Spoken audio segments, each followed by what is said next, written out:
नमस्कार। कांग्रेस का बैनर फटा, नीचे से पान मसाला निकल गया, तो कहीं पर भाजपा और कांग्रेस के प्रत्याशियों के पोस्टर फाड़ने की खबरें आई, तो कहीं राजसमंद आते आते आपसी तालमेल और सामंजस्य भी होर्डिंग और बोर्डिंग में दिखाई दे रहा है। जी हाँ, होर्डिंग का चुनाव के माहौल में अपना एक अलग अंदाज होता है और कई बार अंदाज इस प्रकार से हो जाता है कि नाथद्वारा में एक कांग्रेस का बैनर लगा हुआ, बैनर नीचे से फट जाता है, ऊपर कांग्रेस के वोट की अपील है, गोविंद सिंह डोटासरा और अशोक गहलोत का चेहरा है, मगर जैसे ही वो बैनर फटा, नीचे से वो पुराना जो प्रचार लगा हुआ था उसमें से पान मसाला निकल गया।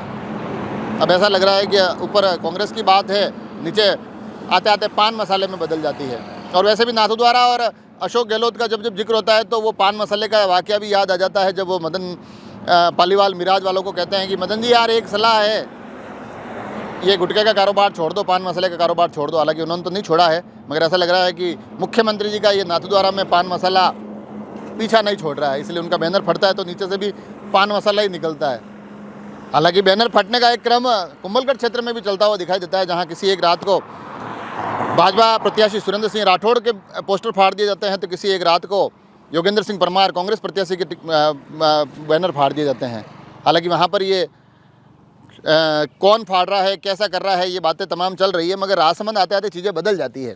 ये अब आप देखिए, आप अमूमन देखेंगे राजसमंद में तो दोनों ही प्रत्याशियों के आसपास ही लगे हुए दिखाई देंगे, दोनों ही प्रत्याशी पास पास के बैनर के माध्यम से वोट अपील करते दिखाई देंगे। और कुछ जगह तो ऐसा कमाल हो जाता है, क्योंकि मेरे को लग रहा है ठेका एक ही कंपनी के पास गया हुआ था। कमाल ऐसा होता है कि अगर इन दोनों को अलग अलग लगाते तो ये 4 पोल की ज़रूरत पड़ती, 4 बल्लियों की ज़रूरत पड़ती, मगर अब क्योंकि आपसी सामंजस्य से और सद्भावना के साथ चुनाव चल रहा है, या दोनों ही लोग कह चुके हैं कि किसी भी प्रकार के अपशब्दों का प्रयोग नहीं करना है, हमें अच्छा चुनाव लड़ना है, तो लगता है कि वास्तव में वो होर्डिंग लगाने वालों ने बड़े गंभीरता से लिया है कि अच्छा चुनाव लड़ना है, आपसी सामंजस्य से लड़ना है, तो अलग अलग नहीं लगाए। एक पिलर, एक बल्ली वहाँ, एक बल्ली वहाँ, एक बल्ली वहाँ, तो कुल मिलाकर जहाँ 4 बल्लियों का काम था वहाँ 2 प्रत्याशी 3 बल्लियों में निपट गए। तो ये कुल मिलाकर मामला होर्डिंग और बोर्डिंग की तरफ देखने का है। होर्डिंग बैनर पर भी कभी कभार हमारी नज़र चली जाती है, तो उसकी भी एक खबर बनाकर आप तक ले ही आते हैं।